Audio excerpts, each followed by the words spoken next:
family, welcome to another episode of Family People. I'm Raymond, and today we're looking at a product that I've been trying and playing with for the first time in a while.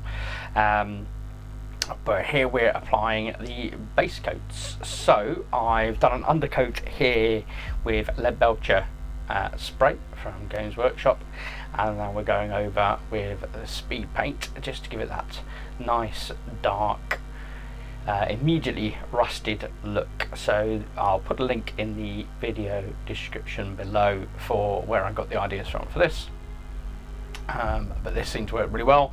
The notion here is what we're doing is applying a really strong if it'll be kind of rusted base coat that will then be applying the dirty down rust over the top of. So this is just giving us that really rich, deep, almost kind of an orangey brown over that lead belcher colour there, and you can see it's obviously doing all the major work for us in terms of seeping into all those crevices and the edges and bringing in all the detail that we want. The beautiful thing with these particular sculpts is, as you're seeing, is actually they've applied a lot of texture right at the get-go. So now we're going to be switching to Mornfang Brown, and we're going to be doing some stippling. So literally just using just a kitchen sponge, so ridiculously cheap.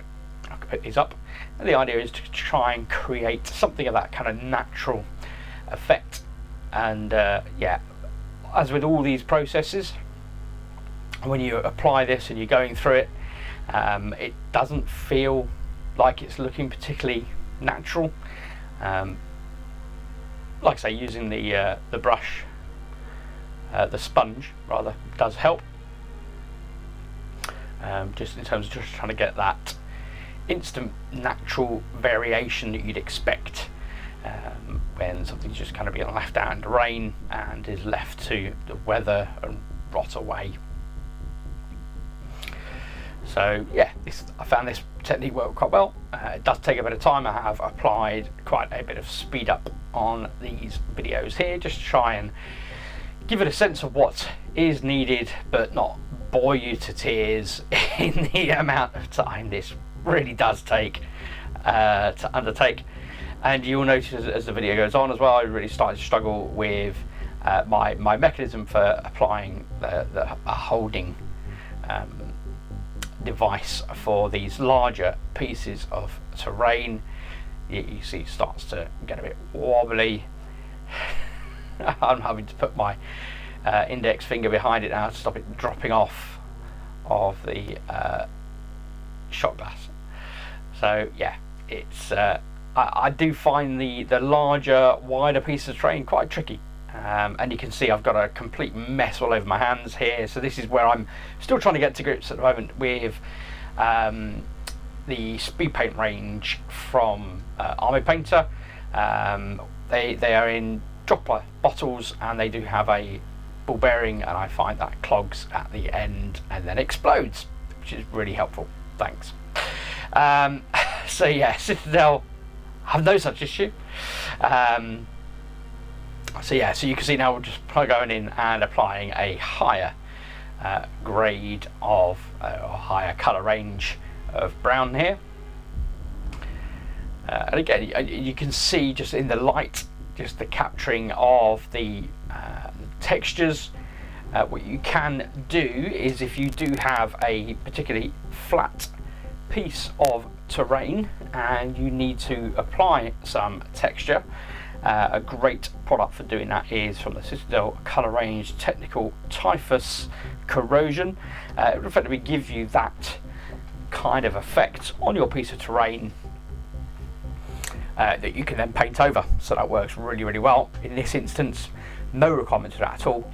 These all come pre-weathered as the plastic kit.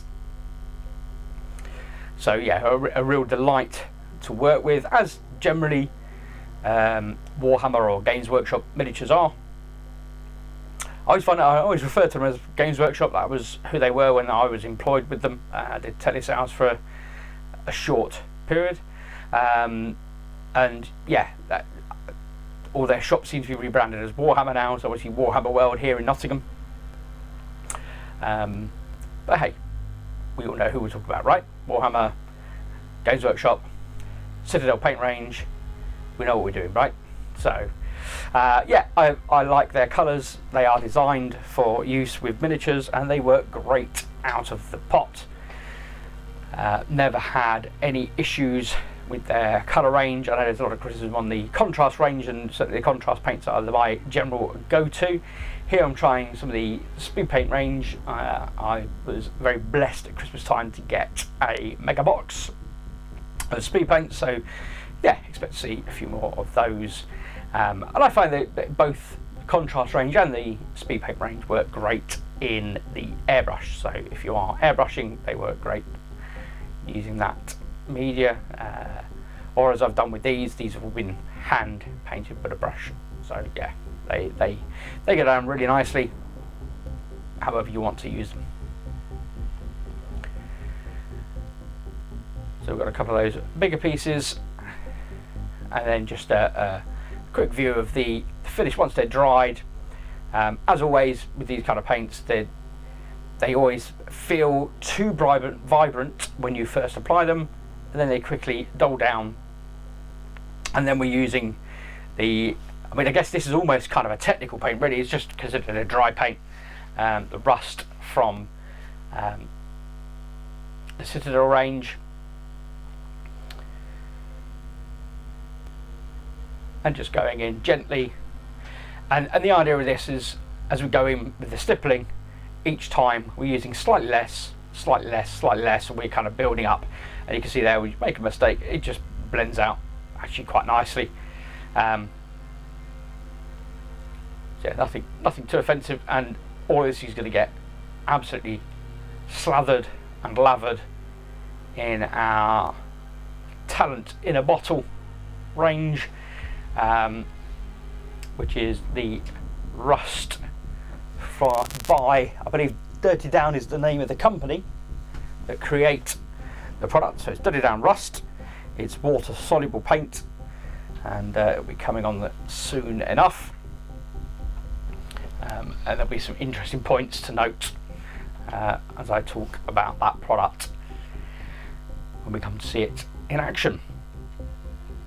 Okay, so spinning up a bit more here now, and again just getting that idea. And actually this works quite well. I mean, any kind of, I think if I was going to do a camouflage effect, sort of like Imperial Guard, I think this kind of effect will work really well. Obviously you just choose different colours, but if you were to do a grey and a dark blue and a purple, I think this worked really, really well. I think this will come out great. But yeah, I'm loving these Barricades. I like the fact that they've got that level of variation in terms of the bullet holes and the texture that's already pre-built on there.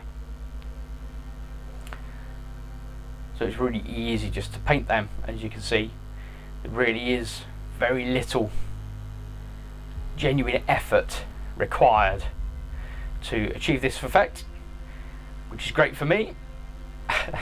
I'm lazy. I like the final outcome. I don't mind the process. I'll stick an audiobook on. I just enjoy the process. But yeah, it's getting to the end. Here we go. So, Dirty Down Rust. It's water soluble. Now, just to mention, water soluble. It does have an odour. So just be aware if you are going to buy and use this product, it does have an odour. The recommendation is to apply the product with heat. So I've poured out a small amount into this small silver tray. Underneath that is an egg cup that is filled with boiling water. So the paint itself has been heated, and as you saw there at the beginning, I got a hairdryer out and actually preheated the Barricade as well. So the idea is this is warm medium going straight onto a warm miniature. And the notion I got, as you'll see in the video, I'll link below, of using these makeup brushes. Again, I think just the idea of make it a bit more thick, apply it in layers.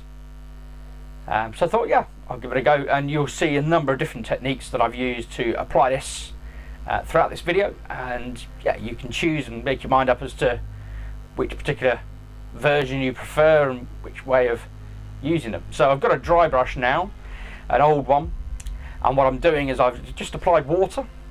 So because this is water soluble, it does reactivate. You can start to get that frothy effect, as you can see there, but that's fine, that's to be expected. And then as you go over as much or as little as you like, just to take off and move around some of that paint, and I think, in all honesty, this is where the magic comes in. And again, I'm going in now with a hairdryer, and I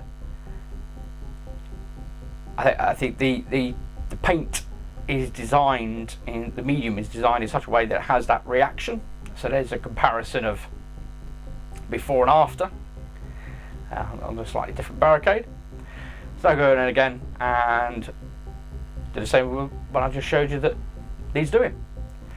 So yeah, so again, applied heat to the barricade in the first instance, and like I say, this is a metal dish sat on boiling water, so this is preheated, and yeah, just show you, I mean, this really is getting very, very, very thick now. So I've done 2 small barricades of 8, and then I've got 8 large barricades as well. So yeah, you can see this stuff really does disappear very quickly. So just as a heads up, it is fantastic stuff, without a shadow of a doubt. Really, really is talent in a bottle, but it doesn't last very long. It really does disappear very quickly. So just as a preempt for you, a pre-warning, you can get it in various different size bottles. In this instance, I'm using, as you saw, quite a small bottle, so it's a 25ml bottle. It does come, is available in larger bottles, obviously carries a slightly heavier price tag, but if you've got lots of terrain and stuff to do, then certainly worth it. And you can see, yeah, just even with the smaller ones, struggling to keep them on the shot glasses as a holder. But there you go. So there's the final article, what that looks like when it's dry. So now I'm using slightly different techniques. So again, exactly the same product over the same base coat, and now what I've done is I'm no longer heating the medium before applying it. I believe I have applied a level of heat with a hairdryer to the actual barricade itself, but you see how quickly it is drying already, straight off the bat. But you do get these build-ups in the recesses, and yeah, you can see just brushing it straight on, it goes on that bit more evenly, but it gives it that really dark consistent look right the way throughout. And again, now I'm just going over with water and the dry brush. So just applying water to the dry brush and going over it. It's just an old knackered brush, anything like that will do. And yeah, just trying to get a bit more of a feeling, you know, the weathering effect. And you do get to see some of that shine coming through from the Leadbelcher under original base coat. There you go. So it is all dry. So really happy with that. That was the first one that we did, all fully dried now. Yeah, just loving the rich deepness of those colours, and you see the mottling coming through, the reason why you have that base coat. So there you go. So I heated it up there, and again, literally just using a nice big thick cheap brush. You know, it is, although it's water soluble, like I say, it does have an odour, so this is definitely not something you want to be sticking in your mouth. Ideally, you probably want to be wearing gloves rather than, as I did, not wear gloves. It can get a bit irritating. So now again, I've applied it over the base with some heat, and now I'm just trying to use a sponge to remove. So again, just trying to achieve maybe a bit more of that natural weathering that you'd expect. Some areas get hit, other areas don't get hit. It's about to drop off the my stand. Hey. But yeah, really liking that richness that comes with that. Yeah, so again, just going in, taking a few seconds with a hairdryer, apply some heat to the Barricades. Sure, that's not helping the blue tack that I've used to stick them to my plastic shot glasses. I don't think blue tack lasts very well under heat. Its elasticity gives in, I think. But yeah, and yeah, as I say, talent in a bottle. You literally just slap it all over. Now I'm drying it in between each session. I didn't try one where I didn't dry it before then going in with water. But you can see this is only just about dried. I've got in almost straight away now, and just applying that. So just quickly rubbing technique again. Obviously I've sped this up, not to bore you to tears, and you get that frothing as well sometimes. Yeah, so for me, I've not found that this detracts in any way, and in fact I think it just adds to the difference in the different textures and that richness that comes with this product. So I think it works really, really well. So yeah, really easy to use. But yeah, you can see again, you know, so I've done those other remaining 6 Barricades, and that's that pot almost gone there. You can see that's just really gloopy thick. Now it is warm in my office, so it's a good sort of 20-24 degrees. So it's certainly not cold in the office anyway. And I've been doing all of the larger Barricades, but I've just been videoing 2 of them just to give you an idea of what that looks like. It does get considerably messier. I think you see I've totted off and washed my hands between shots here now. Hands look a bit cleaner at this stage. They won't be by the end.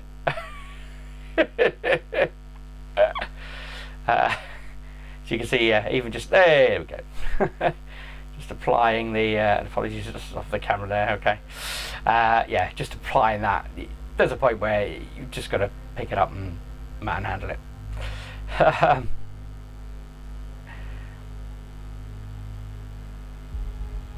Yeah, it's just dead easy. Just literally just slap it all on. No real care given. Don't have to be careful. You don't have to worry about, is it too much here, is it too little there. Again, all that just adds to the texture and the end result that you're going to finally get when this dries.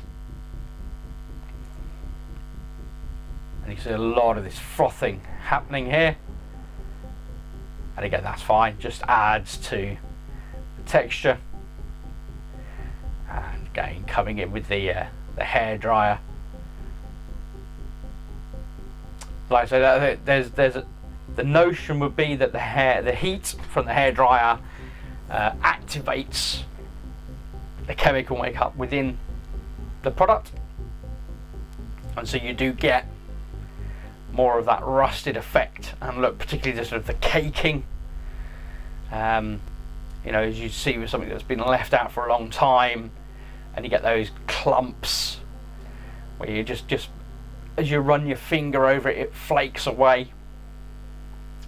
That look, that feel really comes through. But it's actually a lot more solid. Now I'll be interested, what I haven't done is I haven't varnished these yet. So the fact that it is reactivated on contact with water, a liquid, I think it's a really bit of an interesting one just to apply that varnish layer. For me, these are going to be used in playing games of Necromunda, so these are going to be potentially knocked around a bit. So yeah, want to make sure I'm going to give them a coat that's going to last. And yeah, it's not. So what I found with Dirty Down Rust is it's not the application of the product that's magic. It is effectively the removal of the product. It's the after effect. It's going in with that water and reactivating it and giving that level of variation. I'm completely off camera. There we go. I don't know if I just knocked the camera or what. I don't know what I'm there. But yeah, look at those beautiful tones. Love that. Just that level of variation. I mean, that just looks absolutely gorgeous to me. Completely worn. Here we go. So once it's just about dry, you see it's still in those thicker, heavier corners. It's still got that dampness, but yeah, it just captures the reality of rust and detritus just so beautifully. Loving that. Absolutely loving that.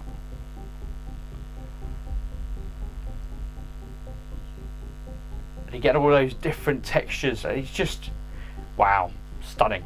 I'm really impressed.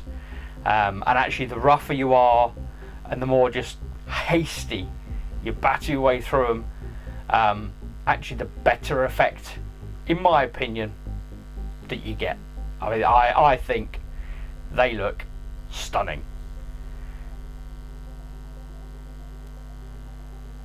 So let's have a look. Let's take you down to the table and we can have a look at what they look like when they're out in the field. So slightly different lighting. I'll give you an idea of them set up on a table in a mock-up standoff on Necromunda. But it blends beautifully into the scenery there as well. This is the Necromunda Underhive boards, and they carry very much that same colorization. Now, the one other warning I would say about the Dirty Down Rust is when you buy this product, you absolutely have to shake the living daylights out of it. It has got a ball bearing in there, and you will shake this thing and not hear anything, and that's because that ball bearing is absolutely stuck solid at the bottom of the bottle. So yeah, you really do have to get that thing moving. I've seen many people go in there with a brush and just give it a good stir physically. For myself, I've got one of those vibrating nail polish things, like a tattoo paint mixer. So yeah, they do a great job. But even after that, I'll still give it some absolute welly, just to make sure it is properly mixed up. The first time I used this product, didn't do anything. It just wasn't shaken enough, anywhere near enough. So yeah, that's the big warning. So there's a small amount of odour. Has got a ball bearing. Make sure that thing is moving. But otherwise, hopefully, you'll agree, the final effects, through very little effort at all, are truly stupendous. That's it for me. So I hope you've enjoyed this. Please, if you've liked it, hit that like button, hit that subscribe. I'll see you soon.